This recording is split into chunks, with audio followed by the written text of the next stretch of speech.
bénédiction pour ce temps précis. Nous bénissons ton nom. Nous te remercions parce que nous sommes venus pour apprendre et tu vas enseigner ton peuple pour nous amener dans la profondeur des Écritures au nom de Jésus. Prions que tu nous donnes de la grande compréhension, de la profonde compréhension et notre expérience en toi soit quelque chose de certain, que nous ayons l'assurance et non de l'assumption, de la présomption au nom de Jésus.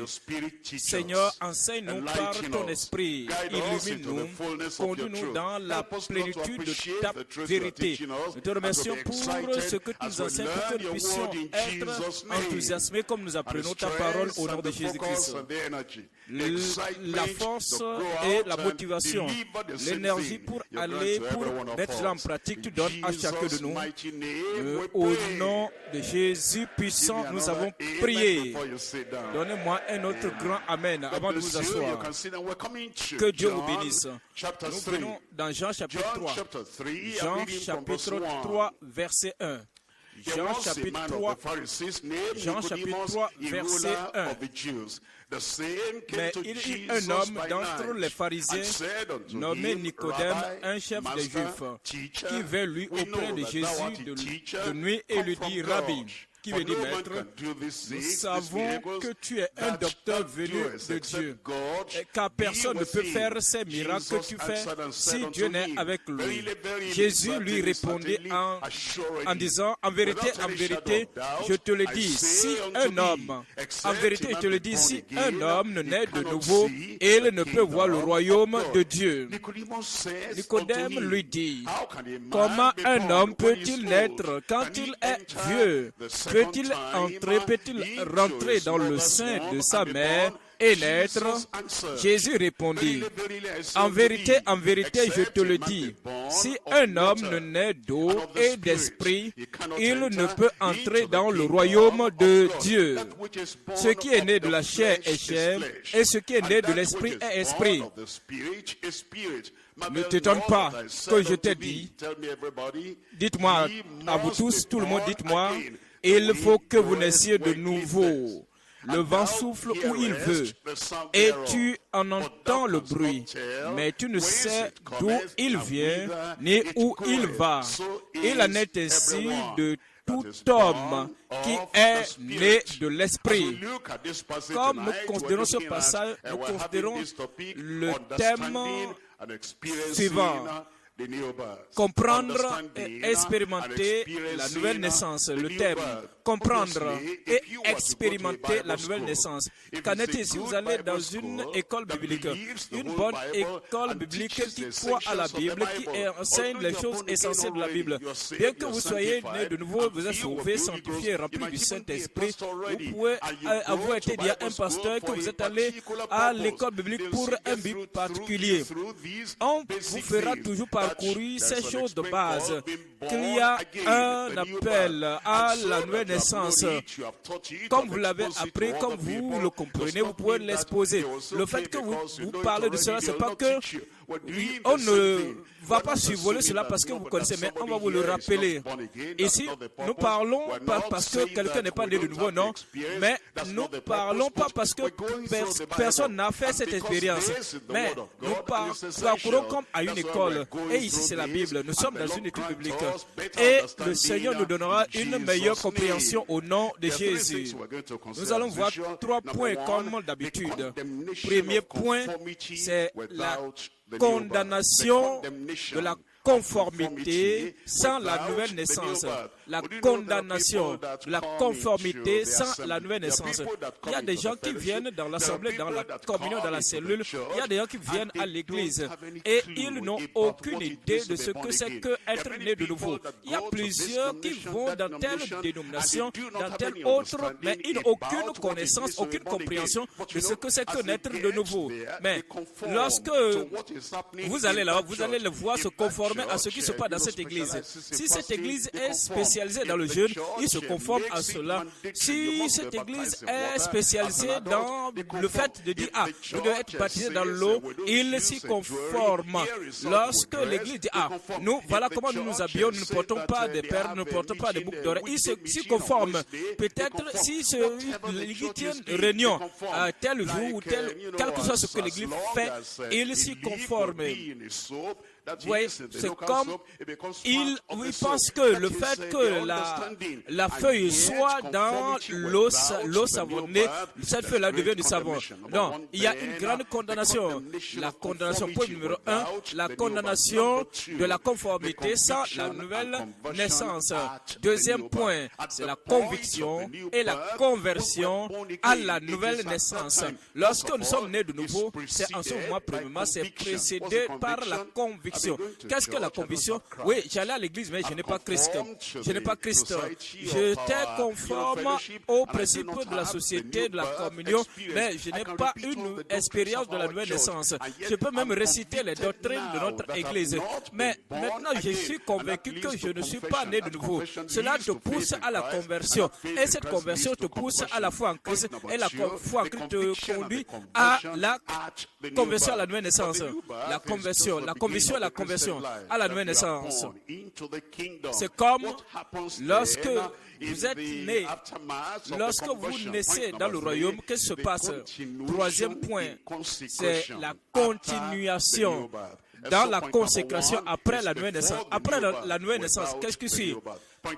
Nous voyons, c'est la condamnation qui vient sans la nouvelle naissance et qu'est-ce qui se passe à la nouvelle naissance et qu'est-ce qui va continuer d'arriver après la nouvelle naissance. Nous repartons au point numéro 1. Quel est le point numéro 1? Merci beaucoup. C'est la condamnation de la conformité sans la nouvelle naissance. L'homme au sujet duquel nous lisons, il n'était pas né de nouveau. Il dit comment cela est-il possible? Il n'avait pas la compréhension d'être né de nouveau. Et cependant, il était un maître, il était un chef parmi les Juifs, il était un membre du Sanhédrin. Et il y a beaucoup de choses que ces Sanhédrins faisaient. Il devait mémoriser les grands passages de la Bible, l'Ancien Testament. Il devait mémoriser les règles de comportement, les règles d'office de l'Ancien Testament. Quand est-ce que, lorsque quelqu'un contamine la lèpre, qu'est-ce que vous faites? Comment ils pourront les amener pour savoir? Ils devaient comprendre la différence entre l'Holocauste et l'offrande volontaire. Ils devaient comprendre lorsque vous avez la Pâque et lorsque vous avez des offrandes d'expiation. Toutes ces choses religieuses, ils avaient la connaissance de ces choses. Et cependant, cet homme connaissait tout cela. Plus que membre moyen, même plus que ministre, mais avec toutes ces conformités, il n'était pas né de nouveau. Et il n'avait pas compris ce que c'est que naître de nouveau. Nous considérons cela dans Jean chapitre 3, verset 1. Jean chapitre 3, verset 1. Jean chapitre 3, verset 1. Mais il y eut un homme d'entre les pharisiens nommé Nicodème, un chef des Juifs, qui vint lui-même. Il a demandé à Jésus. Nicodème lui dit, verset 4, comment un homme peut-il naître quand il est vieux? Peut-il rentrer dans le sein de sa mère et naître? Oui, il n'avait pas compris. Dans le verset 9, Nicodème lui dit, comment cela peut-il se faire? Si c'est tout ce qu'il connaissait dans la religion, si c'est tout ce qu'il avait dans la religion, dans le fait de suivre Dieu, s'il mourrait dans cette condition, ce serait malheureux parce qu'il ne pouvait pas aller au ciel. Parce que si un homme naît de nouveau, il ne peut voir le royaume de Dieu. Nous comprenons alors que cela a commencé depuis l'Ancien Testament. L'Ancien Testament. Voyons dans Exode chapitre 12. Exode chapitre 12. Exode, deuxième livre, Exode 12. Exode 12. Exode 12. Verset, nous pouvons voir que les enfants d'Israël ont voyagé ils ont voyagé. Exode 12, 37. Ces hommes ont voyagé. Les enfants d'Israël partis de Ramsès pour Sukkot au nombre d'environ 600 000 hommes de pied sans les enfants. Dieu avait protégé ces enfants de la langue de la mort. Voyons dans Exode chapitre 12, verset 38. Une multitude de gens de toute espèce montaient avec eux. Ils avaient aussi des troupeaux considérables de brebis et de bœufs. C'étaient là des Égyptiens. Et les Égyptiens, ils avaient les premiers-nés dans chaque famille. Chacun de ces premiers-nés était mort. Mais parce que ceux-ci n'étaient pas les premiers-nés, c'est pourquoi ils n'étaient pas morts. Mais ils n'étaient pas couverts par le sang de l'agneau. Ceux qui n'étaient pas morts n'étaient pas lavés par le sang de l'agneau. Ils n'étaient pas rachetés par le sang de l'agneau. Il y avait une multitude de gens de toute espèce de ramassis. Et ce ramassis-là n'était pas couvert par le sang. Ce ramassis n'était pas couvert, lavé par le sang de Dieu. Ils ont suivi simplement les enfants d'Israël. Nous avons des gens comme ça aujourd'hui qui n'ont pas fait l'expérience de la rédemption par le sang. Ceux qui n'ont pas été lavés par le sang de Jésus. Ceux qui n'ont pas été lavés, purifiés. Ils se joignent à l'église pour dire nous allons à la retraite, ils nous suivent. Si nous allons au culte d'adoration, ils nous suivent. Et cependant, ils n'ont pas la nouvelle naissance. Ils pensent qu'ils font partie de nous. Ils se comportent comme nous. Ils ont l'apparence comme nous. Ils se coiffent. Ils rasent la tête. Ils s'habillent pour paraître comme nous. Pour que, en les voyant en apparence, vous puissiez croire qu'ils font partie de nous. Nous pouvons voir que cette multitude n'avait pas le changement de cœur, le changement de vie. Je prie que nous ne serons pas un ramassis au nom de Jésus. Vous voyez, à moins qu'ils naissent de nouveau, ils ne peuvent voir le royaume de Dieu. Se joindre à une église, se joindre à l'église de la vie profonde, se joindre à l'église baptiste, se joindre à l'église des rachetés de Dieu, se joindre à l'église des assemblées de Dieu. Cela ne pourra amener personne au ciel, mais tu dois naître de nouveau. Il y a des gens qui pensent que être né de nouveau c'est la prospérité, être né c'est recevoir la guérison. Ils pensent que être né de nouveau c'est avoir des enfants. Et ils disent tout ça depuis que je suis venu connaître le Seigneur, ils n'ont pas la compréhension claire de la nouvelle naissance. Ils n'ont pas la compréhension claire de la foi en Christ, de comment avoir la foi en Christ pour naître de nouveau. Ils n'ont pas la connaissance claire que c'est ce jour et à cette heure que j'ai eu un changement instantané de la nouvelle naissance. En ce temps, pour dire, avant ce temps-là, je peux même te parler de moi. Mais avant ce temps-là, je vais te parler de mon argent, je vais te parler de la prospérité. Il dit non, moi je te parle par expérience personnelle. Voici ce que je sais. Tout a changé dans mes affaires et ils n'ont aucune compréhension que la bonté de Dieu veut les conduire à la repentance. C'est pas que vous êtes bon, c'est pas que tu es né de nouveau, mais il veut te révéler que le don la pluie qu'il envoie sur les hommes, justes et injustes, c'est pour les pousser à la repentance. Le fait de ne pas naître de nouveau, il y a une grande condamnation. Et ce serait vraiment malheureux si la vie continue ainsi. Deuxième point, nous voyons la conviction et la conversion à la nouvelle naissance. La conviction et la conversion à la nouvelle naissance. Nous venons dans Jean chapitre 3. Jean chapitre 3, verset 3. Jean chapitre 3. Jean chapitre 3, nous lisons à partir du verset 3. Ici, le Seigneur Jésus-Christ donne une réponse claire. Jésus lui répondit, en vérité, je te le dis, si un homme ne naît de nouveau, il ne peut voir le royaume de Dieu. Manifestement, en réalité, si cela doit arriver, avant toute espérance de voir le ciel. Cette espérance doit avoir lieu avant la mort. Lorsque vous avez encore vos facultés, vos sens naturels, vous avez votre compréhension, vous savez ce que c'est que le péché. Lorsque vous encore sentez la honte du péché, la condamnation, la culpabilité du péché, tant que vous pouvez vraiment exercer la foi, déployer la foi de manière définie. Ouais, il y a des gens qui attendent si longtemps. Oui, lorsque lorsque les gens font l'accident, tout ce qu'ils peuvent sentir, c'est la douleur de l'accident. Ils ne peuvent penser à rien d'autre. Il y a des gens qui attendent jusqu'à l'heure de la mort. Tout ce à quoi ils peuvent penser, c'est les douleurs mortelles au moment. Et c'est la confusion dans leurs pensées. Ils ne sont ni ici ni là-bas. Et maintenant, tout ce que vous dites, ils ne comprennent pas ce que vous dites. Mais lorsque nous avons encore nos facultés et que nous savons, voici ceci c'est noir, voici ça là c'est blanc, et ceci c'est le péché, c'est la justice. Voici la justice, voici l'injustice. Lorsque nous sommes encore capables de distinguer les choses, de discerner, nous devons comprendre ce que c'est connaître de nouveau. Cela veut dire quoi? Nous devons penser, réfléchir pour nous demander, suis-je né de nouveau? Ou bien c'est juste une présomption? Ou bien c'est juste une supposition? Est-ce que je connais le Seigneur? Ai-je expérimenté cette chose particulière qu'on appelle la nouvelle naissance? Alors cela nous pousse à la conviction. Et l'Esprit de Dieu nous convainc pour dire, oui, tu es né de nouveau. Telle chose, ce que s'est passé là, voilà, en telle période, oui, c'est ça la nouvelle naissance. Peut-être l'Esprit te répond pour dire, non, tu n'es pas né de nouveau. Tu es religieux, c'est vrai, tu es généreux, tu es gentil envers les gens, tu viens au culte, tu participes au programme, mais tu comprends que tu n'es pas né de nouveau. Il y avait Corneille qui agissait comme ça, il donnait des aumônes. Il a même vu un an dans une vision, et l'ange a dit, envoie à Joppé, chercher Pierre. Il va te montrer ce que tu dois faire pour être sauvé. Alors, il a envoyé chercher Pierre. Le salut est venu dans sa vie. Il doit avoir la conviction, et ensuite vous devez avoir la confession. Donc, la conviction, la conversion, la confession. Alors, lorsque vous êtes convaincu, il y a la confession. Cela, vous sentez coupable, vous vous sentez triste, et vous êtes poussé au pied de la croix, et vous priez avec la compréhension. Ce n'est pas que vous répétez ce que les autres disent.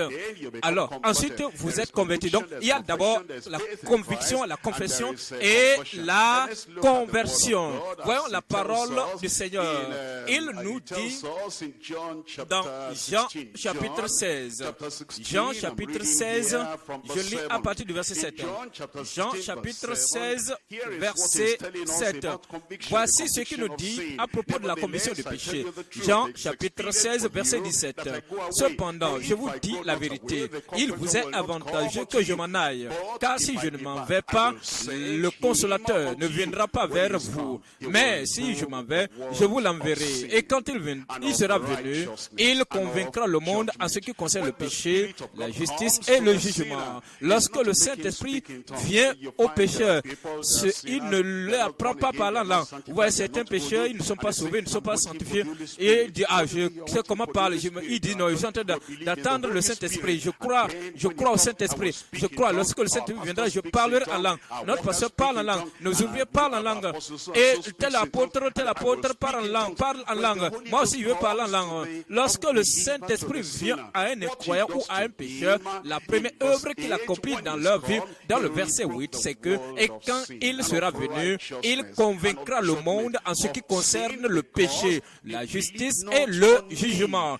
En ce qui concerne le péché, parce qu'il ne croit pas en moi. La conviction, c'est qu'il vient et il vient à vous. Après cette conviction, vous comprenez que je suis pécheur. Vous comprenez que j'étais dans la mauvaise voie. Vous comprenez que mes yeux étaient aveugles. Vous comprenez que c'est moi. Ce n'est pas nous, c'est pas nous. Vous dites, oui, moi, j'ai fait ce que je ne veux pas faire. Vous ne lisez pas un credo. Vous ne lisez pas cela d'un livre. Mais vous avez la conviction provenant de votre cœur. Je suis coupable. À moins que j'ai le pardon, à moins que j'ai le changement de cœur, je ne peux pas voir la face de Dieu. Alors, sur cette base, vous vous repentez. Vous êtes tellement désolé, vous êtes tellement angoissé par rapport à vous. Je m'appelais chrétien et je m'appelais vraiment un membre confirmé de notre église et je m'appelais vraiment un homme de la vie profonde et je m'appelais un dirigeant, un ouvrier. Mais j'ai fait ce que je fais. Vous vous sentez honteux de vous-même, de votre image. Et cette tristesse vous poussera à la repentance. 2 Corinthiens chapitre 7. 2 Corinthiens chapitre 7, verset 9. 2 Corinthiens chapitre 7. 2 Corinthiens chapitre 7, verset 9. Je me réjouis à cette heure, non pas de ce que vous avez été attristé, mais de ce que votre tristesse vous a porté à la repentance. Ce n'est pas que non, je me repentis, j'ai levé ma main. Je te remercie depuis que je suis venu dans cette église. Je ne manque pas de paix, mais dis, mais je n'ai jamais manqué de parler aux aux autres. Je n'ai jamais manqué de venir au culte de dimanche. Je n'ai jamais manqué de faire ceci ou cela. Non, vous êtes désolé, attristé à cause de vos péchés. Et cette auto-justice de vouloir s'auto-pardonner. Alors, votre tristesse, la tristesse vous a poussé à la repentance. Car vous avez été attristé selon Dieu afin de ne recevoir de notre part aucun dommage. Verset 10. En effet, la tristesse selon Dieu, la tristesse selon quoi? La tristesse selon Dieu produit une repentance.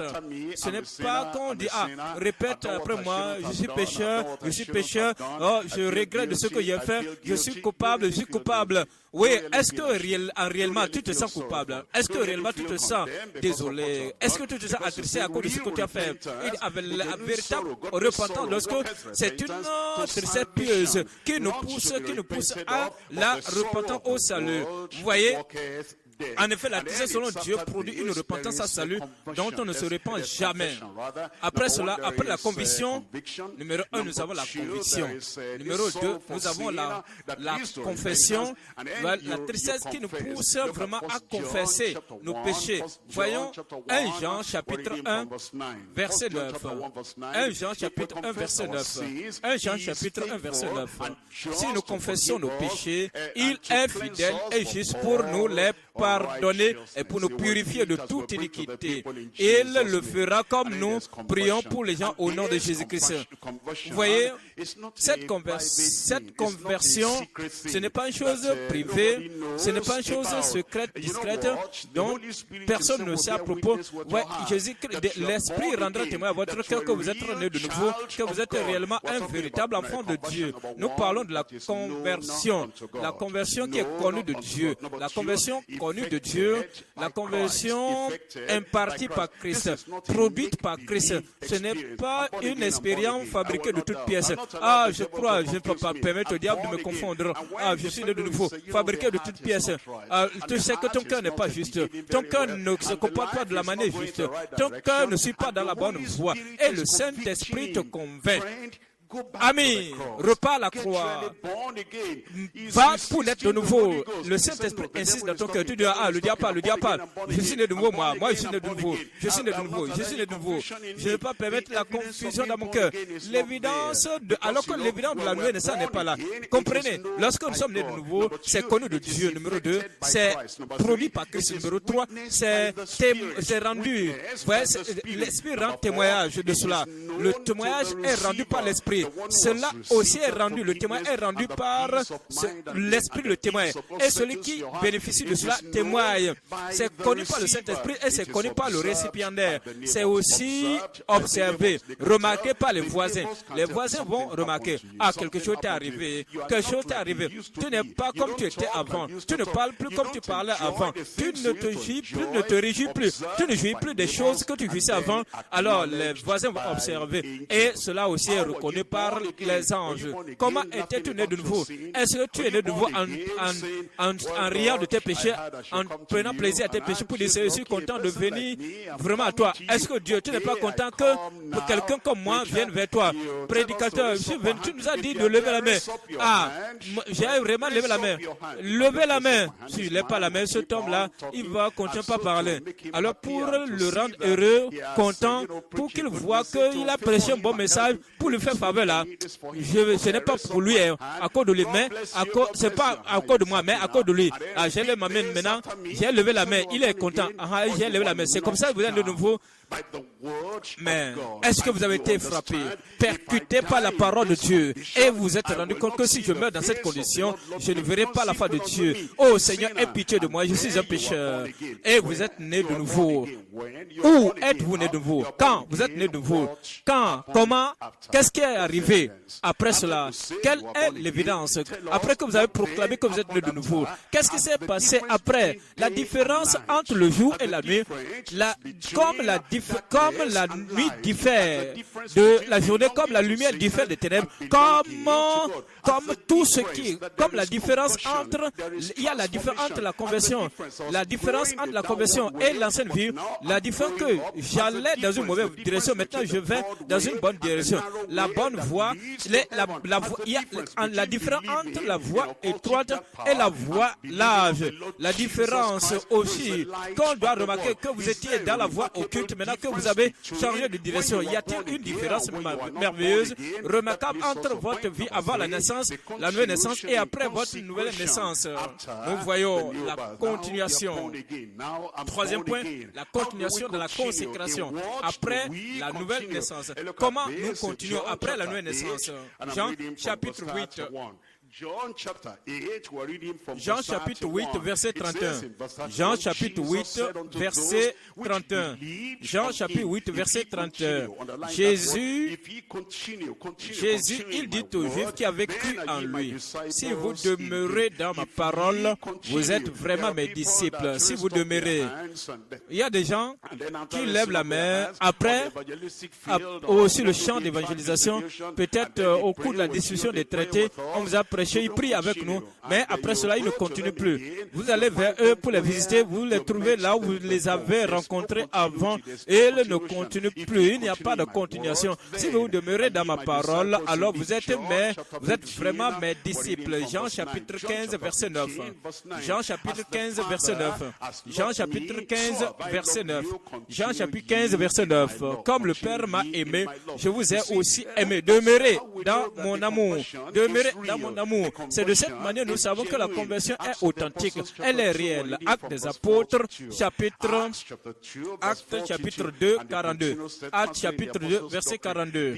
Actes chapitre 2, verset 42. Et ils persévéraient dans l'enseignement des apôtres. Voici des gens qui étaient vraiment nés de nouveau. Voici des gens qui étaient vraiment transformés. Et ils persévéraient dans l'enseignement des apôtres, dans la communion fraternelle, dans la fraction du pain et dans les prières. Colossiens chapitre 1. Nous voyons Colossiens chapitre 1, verset 23. La parole, le mot, c'est de continuer. Le mot que nous cherchons, c'est continuer. Colossiens chapitre 1, verset 23. Colossiens chapitre 1, verset 23. Si du moins vous demeurez fondés et inébranlables, si vous demeurez fondés et inébranlables dans la foi, sans vous détourner de l'espérance de l'évangile que vous avez entendu, qui a été prêché à toute créature sous le ciel, et dont moi, Paul, j'ai été fait ministre. Nous allons demeurer. Voyons 1 Timothée chapitre 4. 1 Timothée chapitre 4, versets 1 et 2. 1 Timothée 4, versets 1 et 2. Après cela, je vais sauter pour aller au verset 15 et 16. Chapitre 4, versets 1 et 2. Mais l'Esprit dit expressément que dans les derniers jours, quelques-uns abandonneront la foi pour s'attacher à des esprits séducteurs et à des doctrines de démons, par l'hypocrisie de faux docteurs. On dit certains vont abandonner. Moi, je ne veux pas abandonner. On dit à s'attachant à des esprits séducteurs et à des doctrines de démons, par l'hypocrisie de faux docteurs portant la marque de la flétrissure dans leur propre conscience. Verset 15. Occupe-toi de ces choses, dont toi tu t'en tiens à elles. Continue dans ces choses. Il dit, continue dans ces choses, dont toi tu t'en tiens à elles, afin que tes progrès soient évidents pour tous. Veille sur toi-même et sur ton ancien. Persévère dans ces choses. Et c'est en faisant ainsi que tu seras sauvé et tu pourras sauver ceux qui t'écoutent. Le Seigneur, par ce message, nous dit, nous devons continuer. Jésus dit, demeure. Le Saint-Esprit et l'époux disent, continue, demeure. Dieu dit, demeure. Les anges se réjouissent tellement de ta conversion. À ta conversion, les anges sont tellement réjouis et ils disent, continue, demeure. Les apôtres disent, continue, demeure. Ceux qui sont tombés et ils se sont relevés et ils ont vaincu. Ceux qui ont combattu et ils se sont rendus, ils ont été vainqueurs, ils te disent, continue, persévère. Va tous ceux-là qui ont tenu ferme jusqu'à la fin, les martyrs qui ont tenu ferme jusqu'à la fin, te disent, continue. Ces martyrs te disent, continue. Comment allons-nous continuer? Numéro 1, nous continuons dans la conviction. Nous continuons avec conviction. Rechercher la paix avec tous et la sanctification sans laquelle personne ne verra le Seigneur. Continuez avec conviction. Deuxièmement, continuez dans la nouvelle création. Si quelqu'un en Christ, il est une nouvelle créature. Les choses anciennes sont passées. Voici, toutes choses sont devenues nouvelles. Numéro 3, c'est que vous continuez dans la consécration. Alors, si tous sont morts, si quelqu'un est mort pour tous, alors tous sont morts. Nous devons continuer, nous consacrer totalement à lui. Continuer dans la consécration. Numéro 4, c'est continuer sans compromission. Continuer sans compromission, sans compromettre un peu. Voici l'évangile plein, l'évangile final. Il n'y a aucune autre parole que Dieu nous donnera. Voici la chose finale qu'il nous a donnée. Il n'y a plus à ajouter à la Bible. Il n'y a rien à soustraire de la Bible. Continuez sans la compromission dans n'importe quoi. Continuez, numéro qui suit, vous allez continuer. Vous allez continuer dans la doctrine. On dit, vous n'allez pas parler. Hey, j'ai dit, ils disent, on n'avons pas dit de penser au nom de cet homme. Voici que vous avez rempli ce de votre doctrine. Peu importe, jugez-vous. S'il faut obéir à Dieu, plutôt, il faut vous obéir plutôt qu'à Dieu. Nous pouvons voir l'expérience de la nouvelle naissance, l'expérience de la conversion. Ce n'est pas une chose avec laquelle nous jouons, ce n'est pas une chose avec laquelle nous pouvons vendre ou bien brader, mais nous sommes fermes. Même en présence des persécuteurs, nous allons continuer au nom de Jésus. Le numéro qui suit, vous allez continuer avec la conscience sans reproche. Vous tenez ferme, vous gardez la foi dans une conscience pure. Numéro 7, c'est de continuer dans la nouvelle naissance. Continuer dans la nouvelle naissance, dans la nouvelle alliance. Il nous a appelés à une nouvelle vie. Il nous a appelés à avoir un caractère de Dieu. Nous allons continuer jusqu'à la fin. J'ai dit, vous allez continuer. Êtes-vous là? Êtes-vous présent? La grâce de Dieu vous mènera à bon port. La grâce de Dieu vous soutiendra. Voyons Hébreux chapitre 4. Hébreux chapitre 4, verset 16. Hébreux chapitre 4, verset 16. Hébreux chapitre 4, verset 16. Approchons-nous donc avec assurance du trône de la grâce afin d'obtenir miséricorde et de trouver grâce pour être secouru dans nos besoins. Il nous a sauvés, il nous gardera sauvés dans sa puissance, dans son amour. Nous allons continuer jusqu'à la fin au nom de Jésus. Levons-nous pour parler au Seigneur de la prière. Persévérer, continuez, persévérer, n'abandonnez pas, continuez. Les défis peuvent venir. Le diable peut essayer de se battre avec vous. Le diable peut essayer de mener bataille. Mais continuez. Il a dit, celui qui persévérera jusqu'à la fin sera sauvé. Moi, je vais continuer.